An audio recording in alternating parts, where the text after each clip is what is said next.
তুমিও মুসলমান, আমিও মুসলমান রে যুবক। তোমার আমার আল্লাহ দুই না এক? বুঝে শুনে কইও, প্যাচ লাগাইও না। ও যুবক বাবা, বলো তোমার আল্লাহ আমার আল্লাহ, তোমার আমার নবী, কোরআন, হাদিস, কাবা, ধর্ম, কালেমা, দুনিয়াতে আর সীতাও কিন্তু এক। বিদায় বেলা কাফনের সংখ্যা হবে এক। আমারও 3 কাফন, তোমারও 3 কাফন। নাকি আমি একটা বক্তার সম্মানে বাড়ানো হবে? তুমি রিক্সার ড্রাইভার, গরিব হওয়ার কারণে একটা কাফন কম হবে? আমারও 3 কাফন, তুমিও 3 কাফনে পেঁচায়া পড়বা। কালার হবে আলাদা।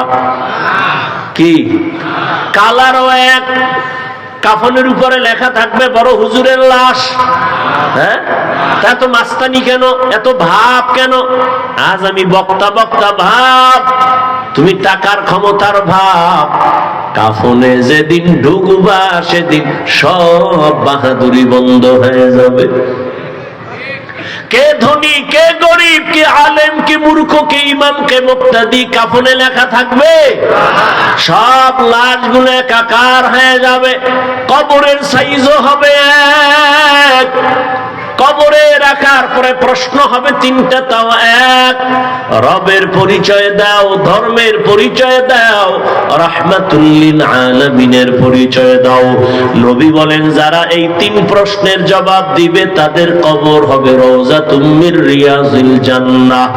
আর যারা জবাব দিতে পারবে না তাদের কবর হবে হুফরাতুম মিন হুফারিন নার।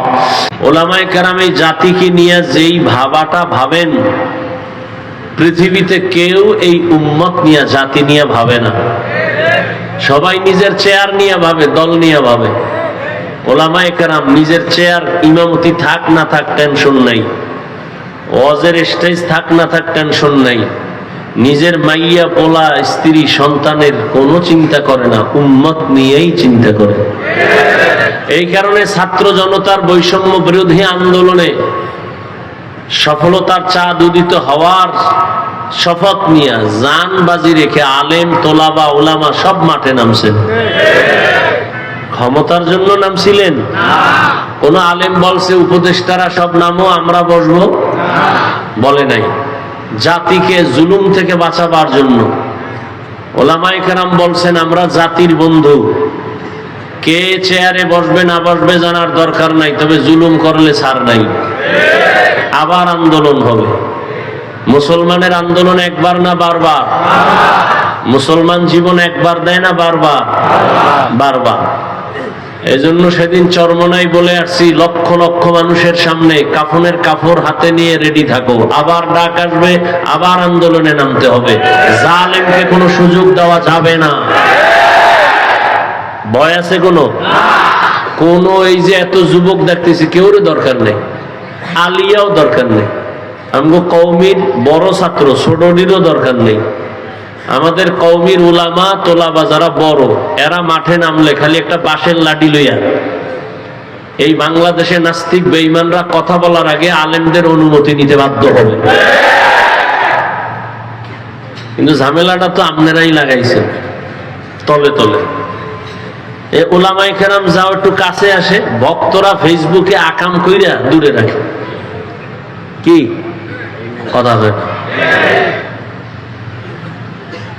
আলেমের বিরুদ্ধে যারা কলম ধরে, আমি সারা বাংলাদেশে বলছি, এরা মা বাবার অভিশপ্ত সন্তান। যে হোক, ওর কপালে মা বাবার অভিশাপ আছে, না হয় আলেমের বিরুদ্ধে কলম ধরতে পারে না। ও মরার আগে পঙ্গু হয়ে মরবে। জীবনে বহু দেখছি ছোট্ট বয়সে, বলার সময় নাই, আলেমের সাথে যারা বেয়াদবি করে ওরা মরার আগে মরে, মরার আগেই মরে। তুমি যদি বাইতুল মুকাররমের খতিব, তোমার কপালেও ভোগ আছে। কথার কথা। ওলামায়ে কেরামের ইজ্জত নিয়ে যারা তাল বাহানা করবে, এদের ছাড় নাই। আল্লাহ ধরে ফেলবেন। জুলুমের বিচার মরার আগে হবে, রসুলের হাদিস। আল্লাহ জুলুম থেকে আমাদের সবাইকে হেফাজত করেন। ছাত্র এখানে অধিকাংশ যুবক। এক আন্দোলন দিয়ে তো বুঝছো ছাত্ররা কি পারে, বুঝা গেছে না? এত ভয় কেন? তার মানে এটা না যে কোনো মুরব্বী কোনো আলেমের সাথে বেয়াদবি হবে। খবরদার, মা বাবা হাজারো অন্যায় করলে কি সন্তান যুদ্ধ করবে? করবে? আমি উদাহরণটা এভাবে দেই। ইমাম সাহেব নামাজে দাঁড়াইছে মসজিদে, মাইক কানে লাগাইয়া মাগরিবের নামাজে, তো পাশে চায়ের দোকান, মাইকের বক্সের আওয়াজ বাইরে যায়, কটা বেনামাজি বয়ে বয়ে ডান হাতে বিড়ি টানে, বাম হাতে চা টানে। ও নামাজ লাগে না, ও দিল এমনি পরিষ্কার। তো ইমাম যে নামাজে দাঁড়াইছেন, তেলাওয়াত করতেছেন, নামাজে ভুল হতে পারে না পারে না? ভুল হলে কি করতে হবে বলেন? সত্য কথাটা বলেন। লোকমা দিতে হবে, তাই তো? ইমাম সাহেব আল্লাহর কি কুদরত, আলহামদুলিল্লাহ সূরায় ভুল হয়ে গেছে। চায়ের দোকানের বেনামাজি যেটি মূর্খ, এরাও ধৈর্য ফেলাইছে আলহামদুলিল্লাহ সূরার ভুল তো ধরা সহজ। একটা জিব্বা কামড় দিয়া কয় কি, কয় ইমাম সাহেব তো ভুল করে লাইছে, লোকমা দে। ও চায়ের কাপ থুইয়া জানালা দিয়া তাকায়, কয় ইমাম সাহেব কামটা ঠিক করেন না, তাড়াতাড়ি ঠিক করেন। কি দিছে? এটা লোকমা না বেয়াদবি? এটা লোকমা না গাদ্দারি? ভালো করে এই পয়েন্টটা মনে রাখবা আমার যুবক বাবারা। ইমামের ভুল হতেই পারে, লোকমাও দিতে হবে, তবে চায়ের দোকানের লোকগুলো গিয়ে জানালা দিয়ে যে লোকমা দিছে, এটা লোকমা না, এটা চূড়ান্ত গাদ্দারি আর বেঈমানি আর বেয়াদবি। তার লোকমা কেমনে দিবে? সিস্টেম আছে না? কি সিস্টেম? পিছনে যে থাকবে আরে কলার ধইরা পিছনে লয়ে যাবো যে তোমার যোগ্যতা নাই না।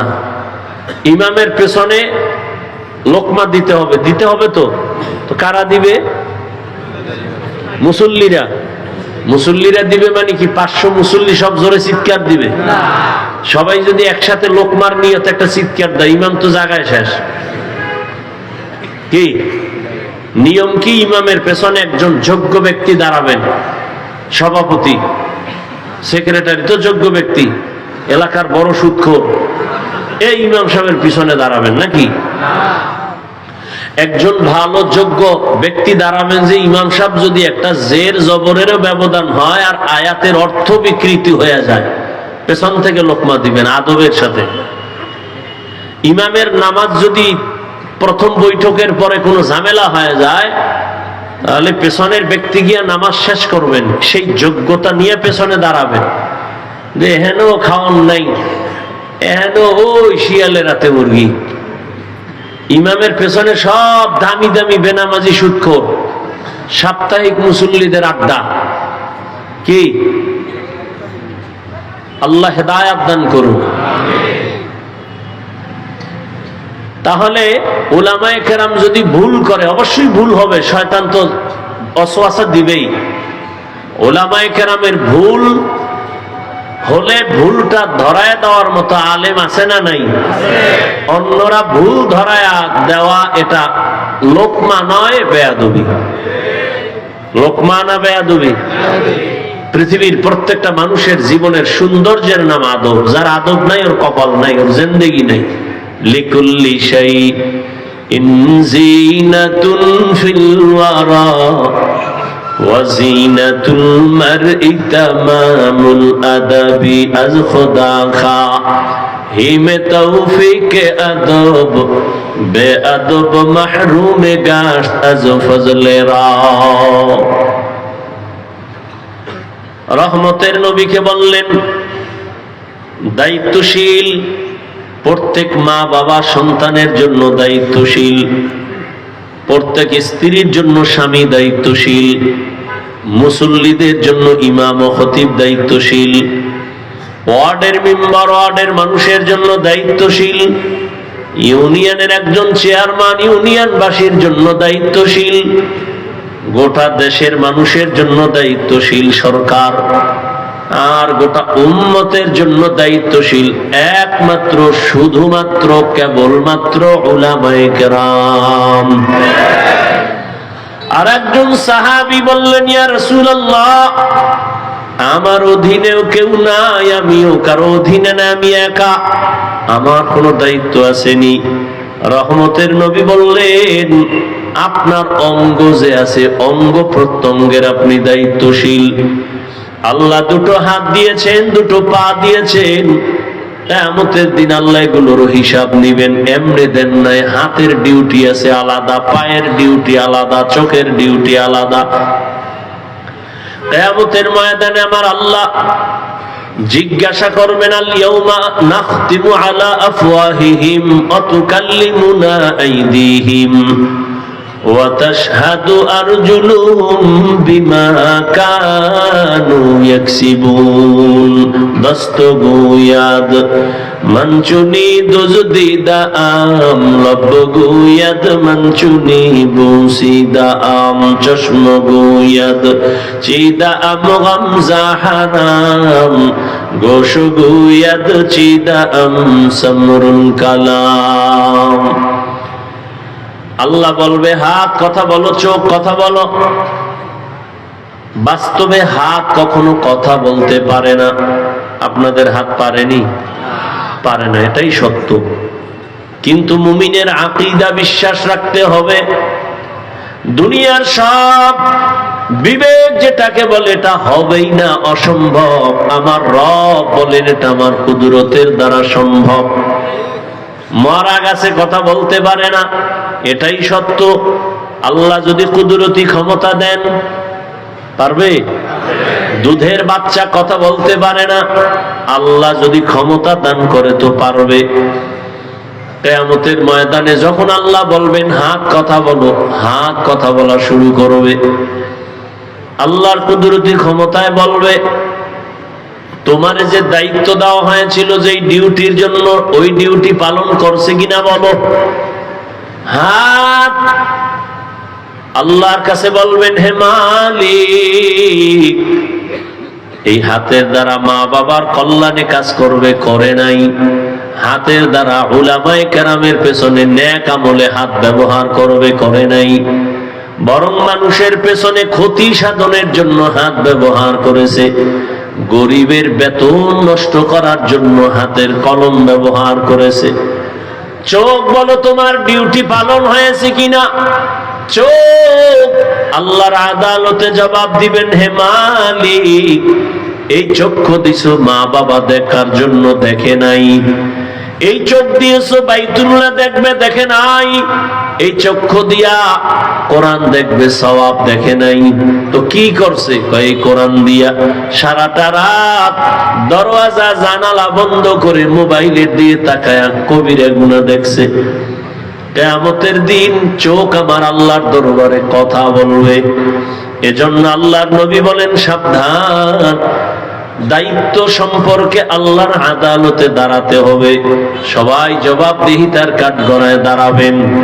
এই ভয়টা সাহাবায়ে কেরামদের মধ্যে চলে আসার কারণে দেশের ক্ষমতা হাতে নিয়েও রাতের গভীরে নামাজে দাঁড়ায় দাঁড়ায় কান্না করেছেন। জান্নাতের টিকিট হাতে পাইয়া সাহাবায়ে কেরামের কান্নার আওয়াজ। আর আমরা এত বয়ান শুনি, বয়ান জানি, এখানে এমন একটা মানুষও নাই যেই কথা জানে না। মিথ্যা বলা হারাম, গালি দেওয়া হারাম, গীবত করা হারাম, সুদ খাওয়া হারাম, ঘুষ খাওয়া হারাম, জুলুম করা হারাম, চুরি করা হারাম, ডাকাতি হারাম, কাউকে হত্যা করা হারাম। জানার পরেও বহু বান্দা মিথ্যা বলে, গালি দেয়, গীবত করে। এর কারণটা কি? অথচ এর পেছনে উলামায়ে কেরাম তো বয়ান কম করে না, তাবলীগ ও দাওয়াত ও তাবলীগের মেহনত কম চলে না। জুমার দিন খতিবের বয়ান, উলামায়ে কেরামের হাড় ভাঙ্গা পরিশ্রমের বয়ান। এরপরেও কেন আমলের খাতা শূন্য? এর একমাত্র কারণ আল্লাহর আদালতে দাঁড়াইয়া হিসাব দেওয়ার ভয় অন্তরে এখনো আসে নাই। আর ততদিন পর্যন্ত আল্লাহর আদালতের ভয় অন্তরে আসবে না যতদিন পর্যন্ত একটা মানুষ আল্লাহর প্রিয় বান্দা, ওলিদের বন্ধু না হবে। উলামায়ে আহলে হকের বন্ধু যতদিন হবে না, বয়ান চলবে, আমল হবে না। ওর কপাল বড় খারাপ। আর কপাল যদি খারাপ হয়ে যায়, আমি হাফিজুর রহমান কেন, মক্কা মদিনার ইমাম কেন, স্বয়ং নবী, যেই নবীর চেহারা দেখলে পেটের ক্ষুধা থাকে না, কেমন মায়ার নবী আমার, যে নবীর চেহারার মোহাব্বতের নজরে দেখলে জাহান্নাম হারাম। ওই নবী রাস্তা দিয়া যখন চলেন, দুপার্শ্বের গাছ নত হয়ে আমার নবীরে সালাম জানায়।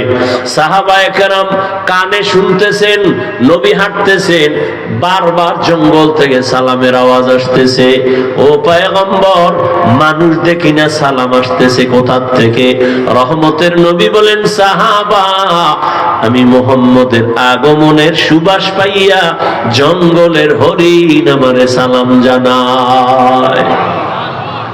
যেই নবীর চেহারা দেখলে ক্ষুধা থাকে না, ওই নবীকে 13টা বছর পাশে সামনে দাঁড়ায় 13 বছর দেখলো, বয়ান শুনলো, কপালে কালেমা আসে নাই।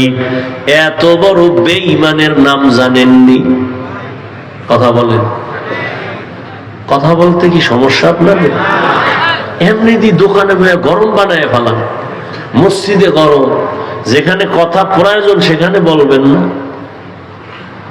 এত বড় নিকৃষ্ট বেঈমান, 13টা বছর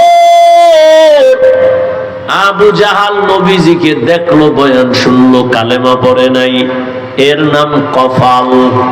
অন্যদিকে 27 বছরের যুবক তরবারি নিয়ে যায় নবীকে জবাই করার জন্য। নবীজিরে দেখা তরবারি ফালায়, বলেন, নবী কল্লা কেটে দেন, তবে আগে কালেমা রশি গলায় লাগায় দেন। من يهد الله فهو المهتد ومن يضلل فلن تجد له وليا مرشدا। হেদায়াত আল্লাহ যাকে দিবেন পেয়ে যাবে, আর আল্লাহ যার হেদায়াতের দরজা খুলবে না, আমি হাফিজুর রহমান কেন, স্বয়ং নবীর বয়ানও কপালে কালেমা আসবে না।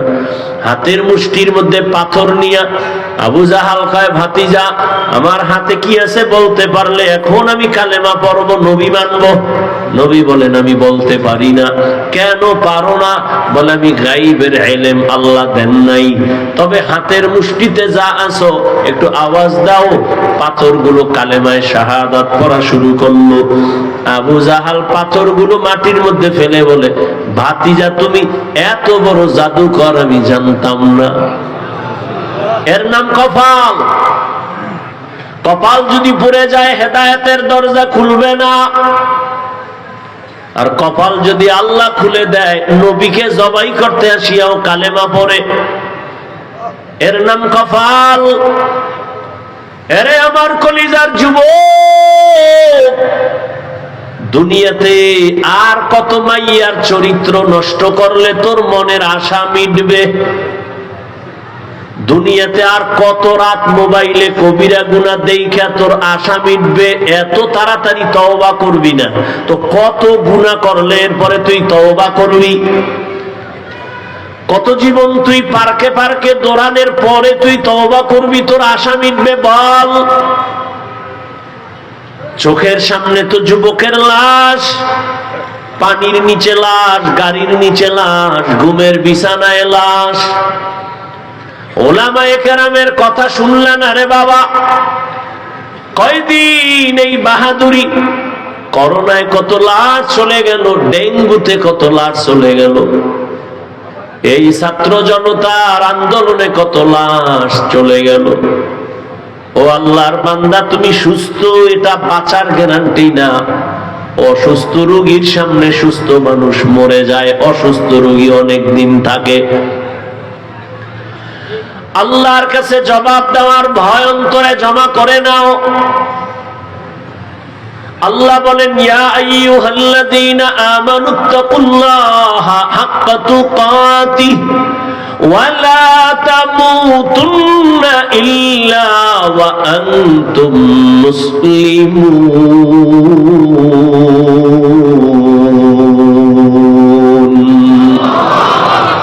আল্লাহ বলেন, আমাকে ভয় করার মতো হক আদায় করে ভয় করো। সাহাবায়ে কেরাম নবীর সামনে গিয়া বললেন, ইয়া রাসূলুল্লাহ, আল্লাহ যত বড় ওই পরিমাণ ভয় কোন বান্দার দ্বারা করা সম্ভব না। নবীও পেরেশান হয়ে গেলেন। জিবরাইল আমিন আসলেন আল্লাহর অর্ডারে আয়াত নিয়া, নবীরে গিয়া জানায় দাও, ইত্তাকিল্লাহা মাস্তাতাতুম, আমার হক আদায় করার দরকার নাই, বরং বান্দা যেন তার সাধ্যমতো আমি আল্লাহর ভয় অন্তরে নিয়ে চলে। আর একটা সতর্কবাণী শুনায় দাও, মুসলমান না হয়ে যেন কবরে না যায়। আল্লাহ বলেন নাই বক্তা না হইয়া মরিস না, পীর না হইয়া মরিস না, ডাক্তার না হইয়া মরবি না। আল্লাহ বলেন তুমি ডাক্তার না রোগী, পীর না মুরিদ, ইমাম না মুক্তাদি, আলেম না মূর্খ, ধনী না গরিব, আমার জানার দরকার নাই। আমার কাছে পরিচয় এক, তুমি মুসলমান কিনা। মুসলমানের জন্য আহলুল্লাহ যারা আল্লাহওয়ালা, এরা বলেন পীর হওয়া সহজ। কি পীর হওয়া? কি পরিমাণ পীর আমাদের চট্টগ্রামে আছে। সকাল থেকে সন্ধ্যা, সন্ধ্যা থেকে সকাল, খালি রড পুইরা ফিরাইলেও আলহামদুলিল্লাহ পারবে না। হে শুধু পীর না, জমানার কুতুব, মুজাদ্দিদে জামান, আন্তর্জাতিক বেঈমান, এরকম পীর আছে না নাই? আল্লাহ হেদায়েত দান করুন। ভাইরা আমার, মুসলমান না হইয়া মরিও না রে যুবক। আল্লাহ বলেন আমাকে হক আদায় করে না পারলেও সাধ্য মতো ভয় করো।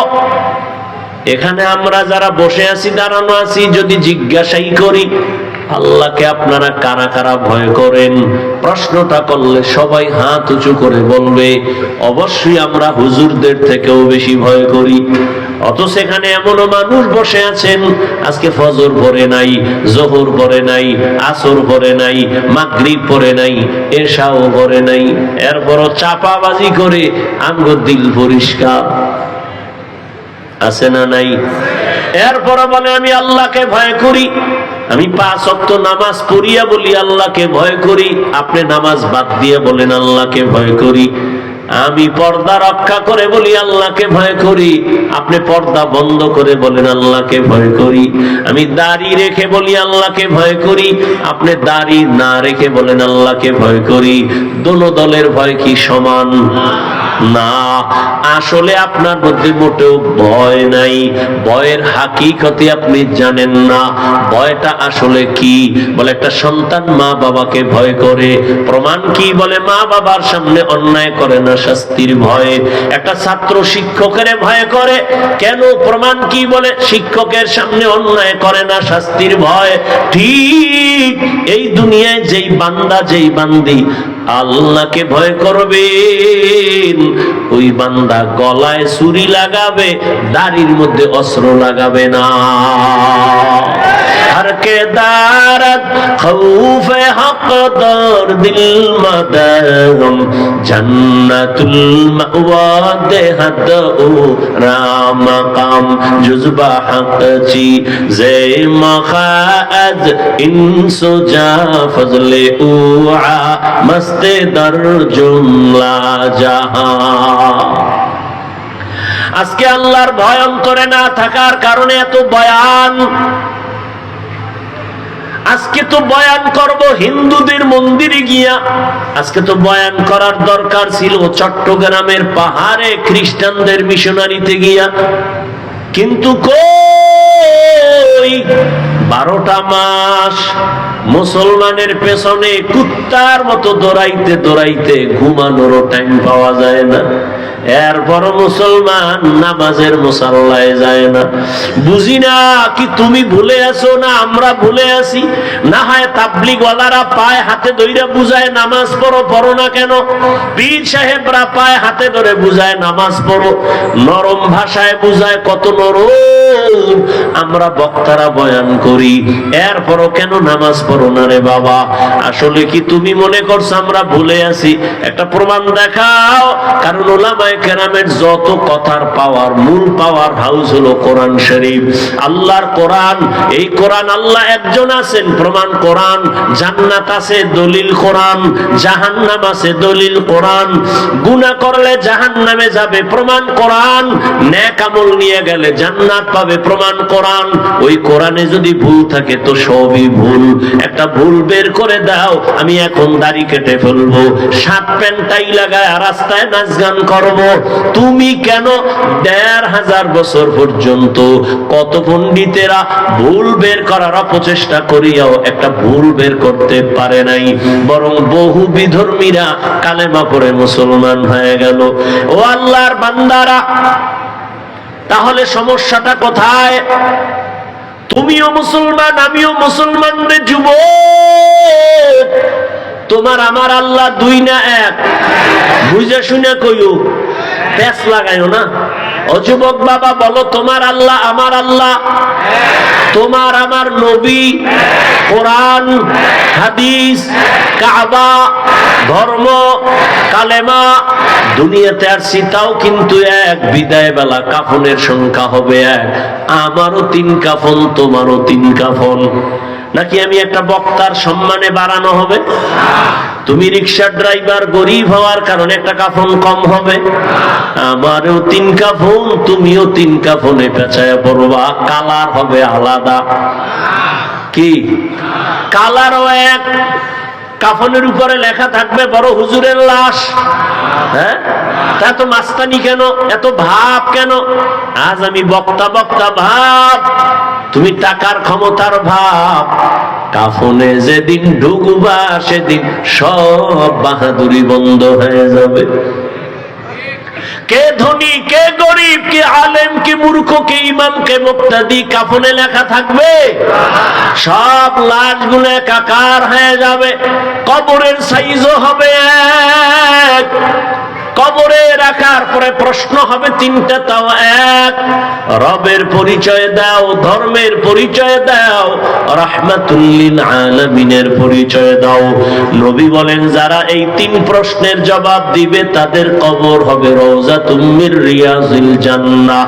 আর যারা জবাব দিতে পারবে না তাদের কবর হবে হুফরাতুম মিন হুফারিন নার।